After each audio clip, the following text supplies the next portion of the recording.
Welcome back to In Session and Michigan versus Springer. I'm Ryan Smith. Marcia and Anthony Springer are charged with murder, child abuse, and torture in the death of their daughter. And we're in the prosecution's rebuttal case, and we expect Anthony Springer's mother, Sue Langdon, to take the stand next. But first, let's get you up to date on the defense's key witness, Anthony Springer himself. Here are a few highlights from this testimony. Calista is swinging the cat around by the tail, and she had done other things to it, and it had died later that day. And as I was getting her to the middle of the room to set her down in her timeout, she grabbed a hold of the couch and she brought that along with us. The safest thing was a dog choke collar because it was smooth. Tell us about the chain.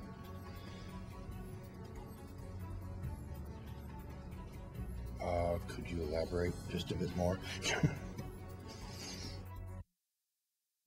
Anthony Springer describing how difficult it was to raise his daughter Calista because of her developmental problems. So for more insight into Calista's life and Anthony and Marcia Springer's raising of Calista, I'm joined by forensic psychologist Dr. Cheryl Arutt. Dr. Arutt, thanks for joining us. Thank you. Good to be here. Now, Doctor, you know, I want to start with this idea of homeschooling, because the logic here is, we heard Anthony Springer testify about this. This young girl was being teased and ridiculed at school, and he didn't really think there was an emphasis on behavior, but instead more focused on just getting her through the grades. So they pulled her out to homeschool her. Now, what was the benefit of homeschooling there? Do you think that was a good idea in this case? I actually think if homeschooling did take place, and there's some question, I think, as to how much homeschooling was actually occurring, that it would be to her detriment. If Calista had a developmental disorder, she would really need the opposite. She would need a lot of help with social skills and more opportunities to interact with the environment and the community rather than less. So she really would need much more interaction with other people. And also, it seems to me that, you know, you had so many witnesses from the prosecution testifying that she was comfortable at school. Does that make a difference, the fact that she seems to light up when she's around her friends and family and teachers at school? I think that's an excellent point you're making, because it seems to me, from what I've seen, that Calista was functioning at her best when she was allowed to go to school. And the only problem seemed to be that she would tell people about what was going on at home when she was at school. Okay. Now, when you talk about her behavior, so much of what Anthony Springer said was, this was a difficult child. She had developmental issues. I had to do all these things just to help her, save her from herself and save her from hurting other people in the house, including, it seems, himself. Now, do you think that she should have been in that home in the first place? Should she have been somewhere else? If you believe his testimony, I mean, if you're looking at his testimony and saying, okay, I trust everything he says, the question is, well, then, should you have put her somewhere else where she could have gotten better care? Ryan, I think that's a really big if, because he's made such a broad range of allegations. I mean, some of the things that he said are consistent with a child who has pica and puts things in her mouth that are not food. Some of the things that he said are consistent with a child who is crying out for help and is legitimately angry because of abuse. But some of the things, like killing the cat, that's a really sociopathic allegation.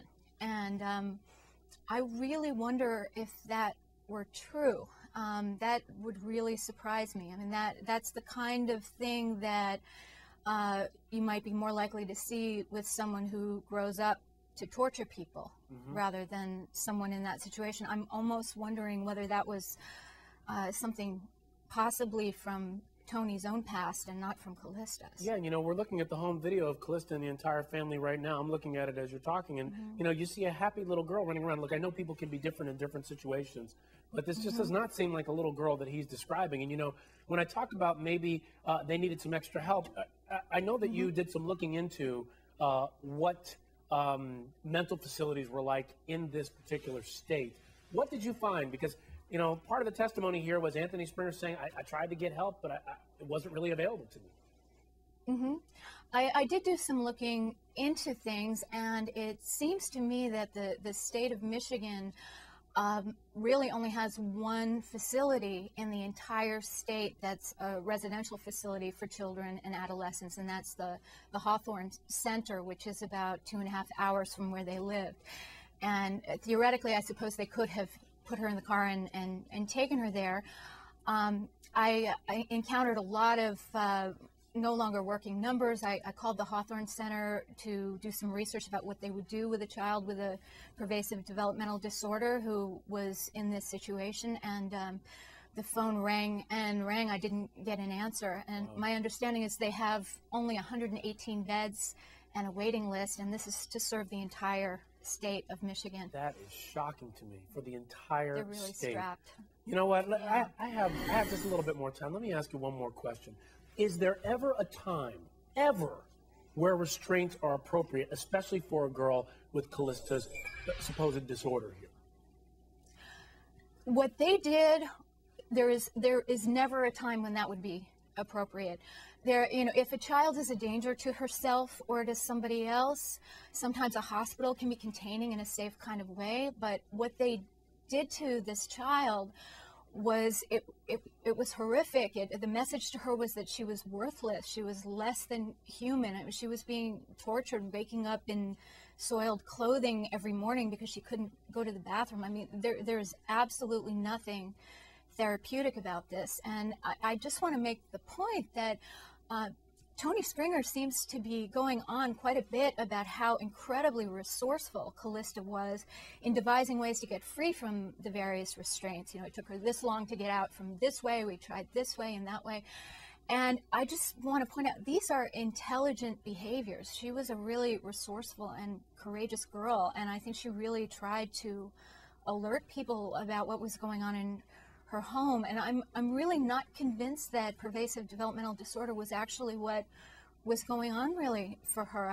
She may have had some damage from the lead poisoning. She may have been at a developmental disadvantage from abuse and neglect growing up. And certainly she was a really despairing child. You know what, Dr. Arutt, I think it's a great point. And I got to say thank you for joining us, but you bring up a very interesting point. That all that energy, being able to get out of those restraints, and yet having these disorders doesn't seem to add up. Thank you so much, Dr. Arutt. We appreciate it. Thank you so much. Good to be here.